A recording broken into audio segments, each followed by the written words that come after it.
चलिए इस वीडियो में हम डबल डोर फ्रिज की वायरिंग करना सीखेंगे। डबल डोर फ्रिज में कौन कौन से पार्ट लगे होते हैं और इन सब की वायरिंग किस प्रकार से कर सकते हैं।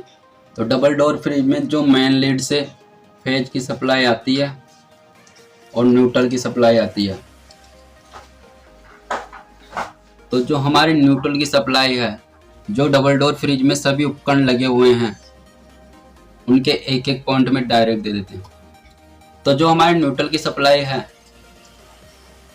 वो बल्ब में के एक पॉइंट में और बल्ब के एक पॉइंट से रिले के एक पॉइंट में और ब्लोअर फैन के एक पॉइंट में, और इसे से ही आउट करवाकर थर्मल फ्यूज के एक पॉइंट में और इससे आउट करवाकर डिफ्रास्ट हीटर के एक पॉइंट में जोड़ देते हैं और डिफ्रास्ट हीटर का दूसरा पॉइंट टाइमर के एक पॉइंट जोड़ देते हैं। इस प्रकार न्यूट्रल की सप्लाई जाएगी। और जो हमारा रिले है उसमें 2 पॉइंट होते हैं, तो एक पॉइंट को रनिंग में और एक को स्टार्टिंग में खोस देते हैं। अर्थात इसमें खोसने के लिए 2 छिद्र बने होते हैं जो कि कंप्रेसर पर लग जाते हैं। यह तो रही हमारी न्यूट्रल की वायरिंग हो गई। अब जो हमारी फेज की वायरिंग है, जो फेज की सप्लाई फ्रिज में लगी मेन लीड से आती है, उसको हम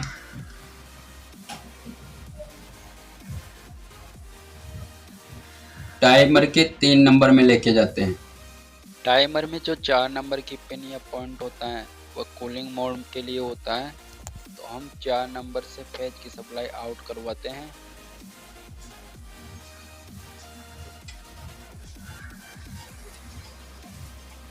थर्मोस्टेट के निचले पॉइंट में या किसी भी एक पॉइंट में जोड़ सकते हैं और उसी पॉइंट से डोर स्विच में और डोर स्विच से आउट करवा कर बल्ब में। अब डोर स्विच तक फेज की सप्लाई पहुंचने लगी और अब जैसे ही डोर स्विच को ऑन करेंगे तो इस बल्ब तक भी फेज की सप्लाई पहुंचने लगेगी और ये जलने लगेगा। अब थर्मोस्टेट के दूसरे पॉइंट से आउट करवा कर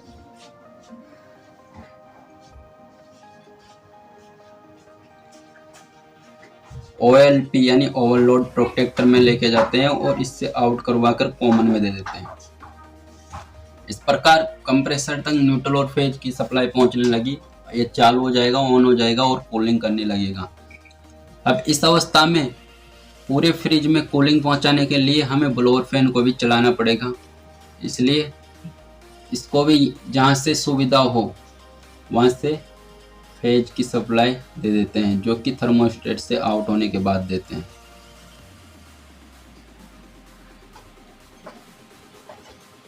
इस प्रकार ब्लोअर फैन तक भी फेज की सप्लाई पहुंचने लगी। इस प्रकार ये कूलिंग मोड में रहेगा, कूलिंग करता रहेगा।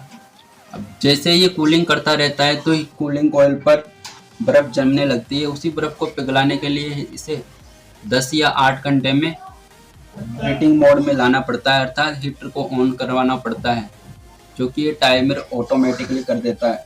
इसलिए इसकी 2 नंबर की जो पिन है जो हीटिंग मोड के लिए रहती है, जो हीटिंग मोड में जाने के बाद हीटर को सप्लाई देती है और हीटर गर्म होता है। फिर फ्रिज में जो कूलिंग कॉइल पर बर्फ जमी होती है वो पिघलने लगती है।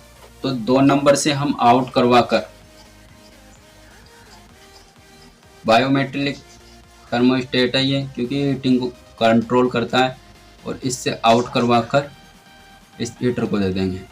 इस प्रकार हीटर तक भी फेज की सप्लाई पहुंचने लगी और न्यूट्रल की थर्मल फ्यूज से होते हुए आ रही है। अब इस अवस्था में जैसे 8 से 10 घंटे होंगे, जैसे ये टाइमर हीटिंग मोड में सप्लाई देगा, 2 नंबर पे सप्लाई देगा, तो ये हीटर तक सप्लाई पहुंचने लगेगी और हीटर ऑन हो जाएगा और कूलिंग कॉइल पर जमी बर्फ पिघलने लगेगी। और जैसे टेम्परेचर 5 डिग्री से अधिक होता है तो ये बायोमेटालिक थर्मोस्टेट सप्लाई को कट ऑफ कर देगा और फिर वापस ये कूलिंग मोड में 4 नंबर को सप्लाई देगा, कूलिंग मोड में आ जाएगा और फिर वापस ठंडा करने लगेगी फ्रिज। जब ये कूलिंग मोड में रहेगा तो इन न्यूट्रल की जो सप्लाई है थर्मल फ्यूज से होते हुए डिफ्रास्ट हीटर तक गई हुई है। तो ये 1 नंबर पिन पर भी, जो कि सीरीज के माध्यम से डिफ्रास्ट हीटर से होते हुए 1 नंबर पे गई है और जो टाइमर में मोटर लगी होती है उस तक पहुंच गई हुई है। इस प्रकार टाइमर में लगी मोटर भी चलती रहेगी, उसको भी सप्लाई मिलती रहेगी, जो कि डिफ्रास्ट्रेटर से सीरीज में मिल रही है। क्योंकि इस अवस्था में 2 नंबर पे कोई फेज की सप्लाई नहीं आएगी, इसलिए कि यहाँ पर फेज की सप्लाई नहीं आने के कारण ये सीरीज में इस मोटर को न्यूट्रल की सप्लाई मिलती रहेगी। और जैसे ही 2 नंबर पर फेज की सप्लाई आती है तो ये मोटर रुक जाएगी, क्योंकि इस पर न्यूट्रल की सप्लाई नहीं आएगी और इस पर फेज की सप्लाई आएगी, और इधर से फेज और न्यूट्रल मिलने के कारण डिफ्रास्ट्रेटर चलने लगेगा। क्योंकि सीरीज में कम वाट का उपकरण ही कार्य करता है, या जो बराबर वाट के उपकरण दोनों होते हैं वो कार्य करते हैं। इस प्रकार इसका कनेक्शन किया जाएगा। एक बार दोबारा इस कनेक्शन को समझ लेते हैं। जो न्यूट्रल की सप्लाई है वह बल्ब के एक पॉइंट में गई हुई है और उसी से रिले के एक पॉइंट में, जिससे रिले में सप्लाई पहुंचने लगी, और रिले की जो दोनों छिद्र, दोनों पॉइंट बने होते हैं जो कंप्रेसर पर लग जाते हैं। इस प्रकार रनिंग और स्टार्टिंग में कंप्रेसर में सप्लाई पहुंचने लगती है। और ब्लोअर फैन के एक पॉइंट में, यानी न्यूट्रल और फेज देने पर ब्लोअर फैन चलता है, तो इसके एक पॉइंट में न्यूट्रल की सप्लाई पहुंचने लगी, और उसी न्यूट्रल को थर्मल फ्यूज में लेके आना है और थर्मल फ्यूज में इन करवाकर एक दूसरे पॉइंट से आउट करवाकर डिफ्रास्ट्रेटर के एक पॉइंट में दे देना है।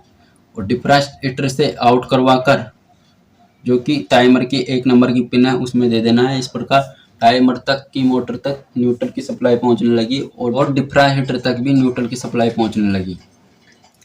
अब जो फेज की सप्लाई है वो लेके जानी है और टाइमर में देना है, क्योंकि टाइमर ही पूरे सिस्टम को कंट्रोल करता है। महत्वपूर्ण भाग यही है इस पूरे सिस्टम का। तो 3 नंबर फेज को इन करवाने का पॉइंट होता है, पिन होती है। टाइमर की बनावट या उसकी कंपनी अलग अलग हो सकती है, लेकिन जो पिनों का मान कभी नहीं बदलता। जिस पिन का जो कार्य है वो वही रहता है। 3 नंबर की पिन में फेज की सप्लाई को इन करवाते हैं और 4 नंबर से आउट करवा कर थर्मोस्टेट के एक पॉइंट में लेके आते हैं, और थर्मोस्टेट के एक उसी पॉइंट से डोर स्विच में दे देते हैं और डोर स्विच से आउट करवा कर बल्ब के बचे हुए एक पॉइंट में देते हैं, और थर्मोस्टेट के दूसरे पॉइंट से आउट करवा कर इस ब्लोअर फैन में फेज की सप्लाई देते हैं, और उसी थर्मोस्टेट से आउट करवा कर OLP में फेज की सप्लाई लेके आते हैं और कंप्रेसर के कॉमन वाले पिन में फेज की सप्लाई दे देते हैं। इस प्रकार कूलिंग मोड में ये जब फ्रिज रहेगा ये 4 नंबर पर सप्लाई देगा और 4 नंबर से होते हुए कंप्रेसर तक सप्लाई पहुंचने लगेगी और कंप्रेसर चलने लगेगा, फ्रिज कूलिंग करने लगेगी, वो ठंडा करने लगेगी। और जैसे 8 से 10 घंटे जो कि कंपनियों की टाइमर के हिसाब से तो सेट किया हुआ होता है, वैसे ही 8 से 10 घंटे होंगे तो ये 2 नंबर पे सप्लाई देगा, जिससे बायोमेटल से होते हुए डिफ्रास्ट्रेटर तक सप्लाई पहुंचने लगेगी और ये डिफ्रास्ट्रेटर ऑन हो जाएगा और बर्फ को पिघलाएगा। जैसे ही टेम्परेचर 5 डिग्री से अधिक होगा तो ये बायोमेटल सप्लाई को कट कर देगा। यदि टेम्परेचर 5 डिग्री से अधिक होने पर भी ये बायोमेट्रिक थर्मोस्टेट कट नहीं करता है तो ये खराब होगा, और इस अवस्था में जो हमारा दूसरा सेफ्टी फ्यूज है, थर्मल फ्यूज है, वो कार्य करेगा। ये 70 डिग्री टेम्परेचर होने पर सप्लाई को कट ऑफ कर देगा, जिससे फ्रिज की बॉडी भी का बचाव हो सकेगा। यदि 70 डिग्री टेम्परेचर पे ये कट नहीं करे तो बॉडी जल सकती है फ्रिज की, इसलिए ये 70 डिग्री सेल्सियस पर कट ऑफ कर देता है। इसलिए 2 सेफ्टी उपकरण लगाए जाते हैं। तो इस प्रकार आप डबल डोर फ्रिज की वायरिंग कर सकते हैं।